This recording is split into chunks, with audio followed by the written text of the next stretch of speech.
Ukrainians, all our defenders. Today we have significant news for our state, for our defense.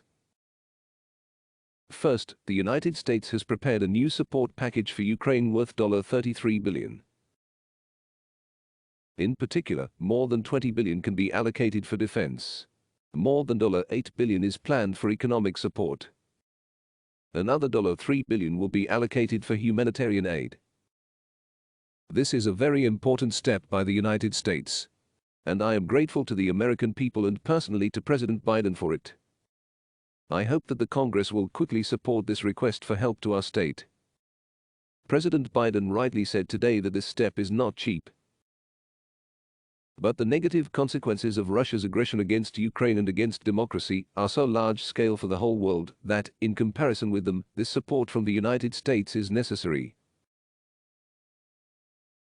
Together, we can certainly stop Russian aggression and reliably defend freedom in Europe. We are also working to direct the blocked assets of Russian individuals subject to sanctions and the Russian state to compensate Ukraine for this war and to restore normal life. The investigation into the crimes committed by the Russian military against our people is underway. Ukraine's position is absolutely clear: every Russian criminal must be and will be brought to justice. Whoever they are and wherever they hide, we will find them all and make them bear responsibility.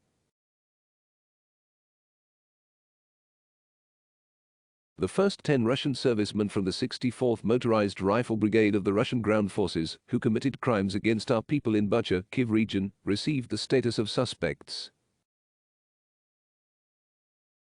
Their surnames are known.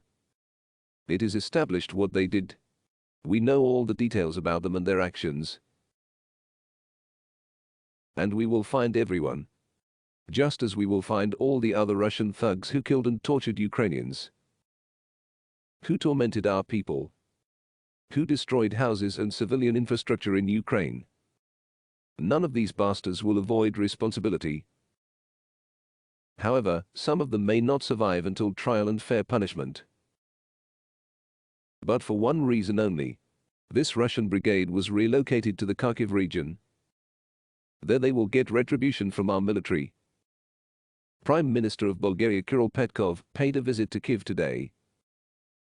We had very substantive and very warm negotiations with him. Bulgaria is one of those countries that reacted to Russia's aggression in a principled manner and quickly. I am grateful to both the Bulgarian government and the Bulgarian people for not delaying the support for our state. Defense, energy and transport issues were discussed with Mr. Petkov. Sanctions pressure on Russia, which is necessary for peace. We also discussed our cooperation at the EU level. A very important agreement is on the repair of our military equipment at the Bulgarian production facilities. Another issue we agreed on is the supply of Ukrainian electricity to Bulgaria and the use of the Trans-Balkan gas pipeline, together with the Bulgarian side. I am grateful to Bulgaria for the opportunity to use the port of Varna to export our agricultural capacity. The UN Secretary-General Antonio Guterres was also in Ukraine today. It is very important that Mr. Secretary-General visited Borodyanka, Kyiv region, and saw with his own eyes what the Russian occupiers had done there. Hundreds of Ukrainian cities and hundreds of communities have experienced the same thing as Borodyanka and Bucha. The Russian army in Ukraine consciously and without any doubt trampled down everything on which the global order was based after World War II. The UN Charter, international conventions, declarations, the rights of people and states. Everything that should guarantee freedom and security in the world is simply destroyed by Russia's aggressive actions. So the key issue in the talks with the UN Secretary-General was how to stop Russian aggression. And this is not just a question of Ukraine, our fate. This is a question of the fate of the United Nations, the fate of international law, the fate of many nations, and not just Russia's neighbors who may become the next victims of Moscow's aggressive ambitions. Of course, during the negotiations we paid a lot of attention to saving our people from Mariupol. I believe that with the help of the UN, it is possible to organize an evacuation mission. Ukraine is ready for these steps.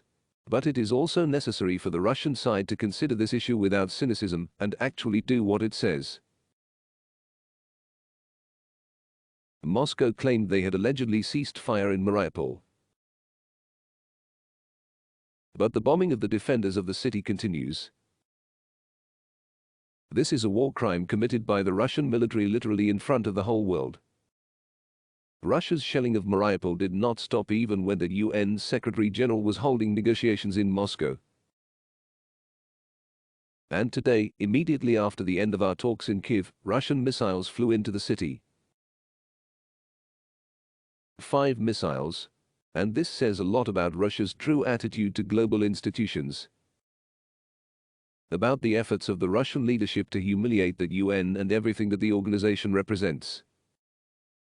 Therefore, it requires a strong response.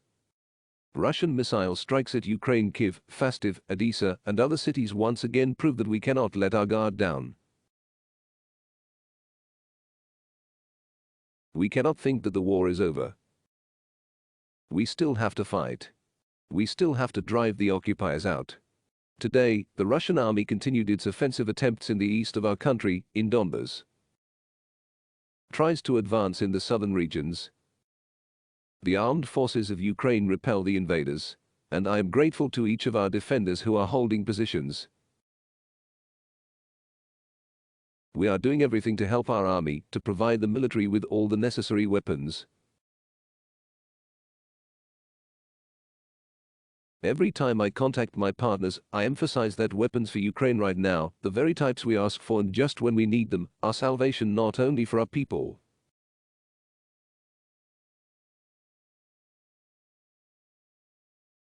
This is salvation for all of you, for all of Europe. I am grateful to those partners who understand this and who help convince others. Before delivering the evening address, I signed a decree awarding our heroes. 214 servicemen of the armed forces of Ukraine were awarded state awards. 14 of them posthumously. Eternal memory to all who gave life for Ukraine. Eternal glory to all who stood up for the state.